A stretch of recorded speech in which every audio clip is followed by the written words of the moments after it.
No terceiro capítulo de O Mínimo que Você Precisa Saber para Não Ser um Idiota, nós vamos ler Jovens Paranaenses. E se você gostar do vídeo, quer acompanhar esse livro do Olavo de Carvalho, se inscreve aí no nosso canal e ativa o sino. Num livro antigo, Wilson Martins escreveu que o Paraná era um Brasil diferente. Tenho comprovado isso repetidamente desde que comecei a dar aulas neste estado 2 ou 3 anos atrás. Os brasileiros de hoje são tagarelas e preguiçosos, não estudam nada e opinam sobre tudo. Os estudantes paranaenses são notavelmente mais humildes e interessados em aprender.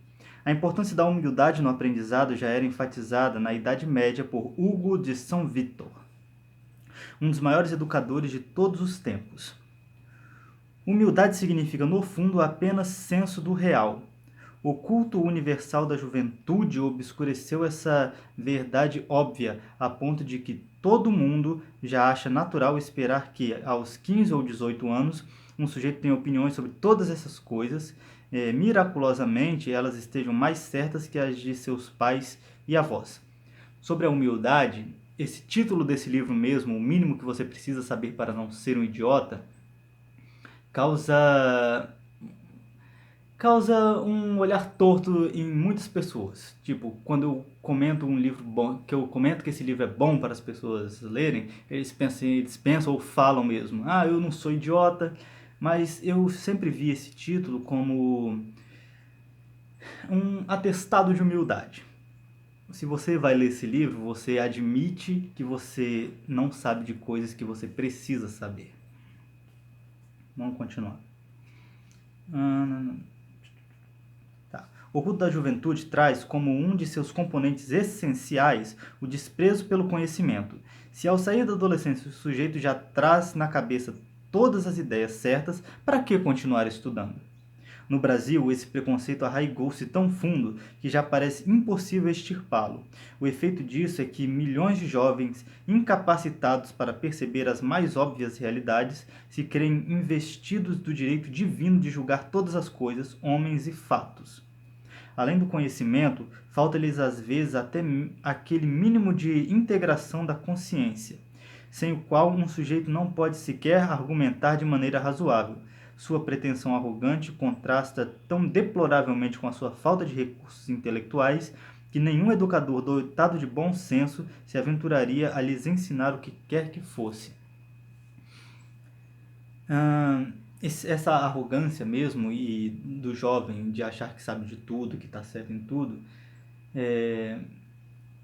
tem uma parada que eu tenho visto muito na internet. Quando aí ele vê uma coisa que é mais conservadora e tal, já chama de... Como é que é o nome? É Baby Boomers? Boomer, só. Chama de Boomers, né? O cara já vem te ofender te chamando de... Te ofender não, né? Porque Me ofender.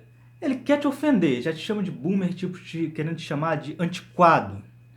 É uma pessoa que acredita em coisas do passado, que já são arcaicas e que não tem lugar mais no mundo. Você não tem mais lugar no mundo se você é um boomer, como eles chamam.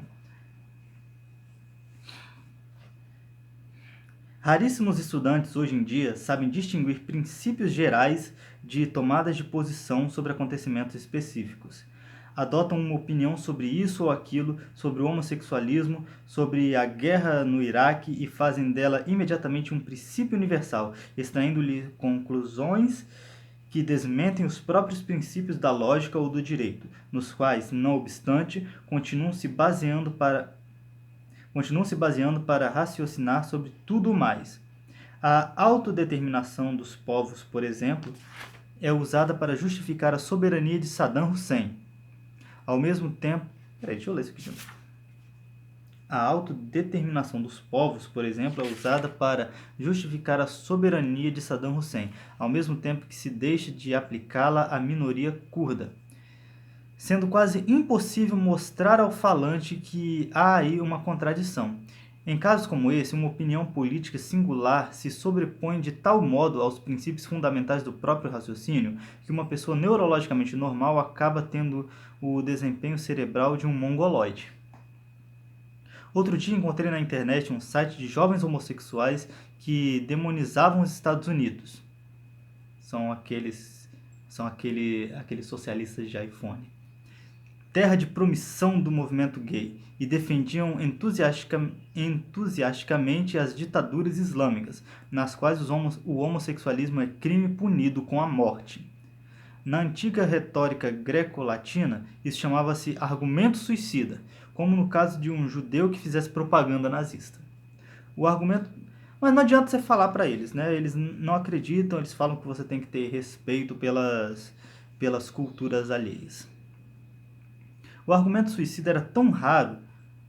argumento suicida. Como no caso de um judeu nazista. O argumento suicida era tão raro que os manuais de retórica mal citavam.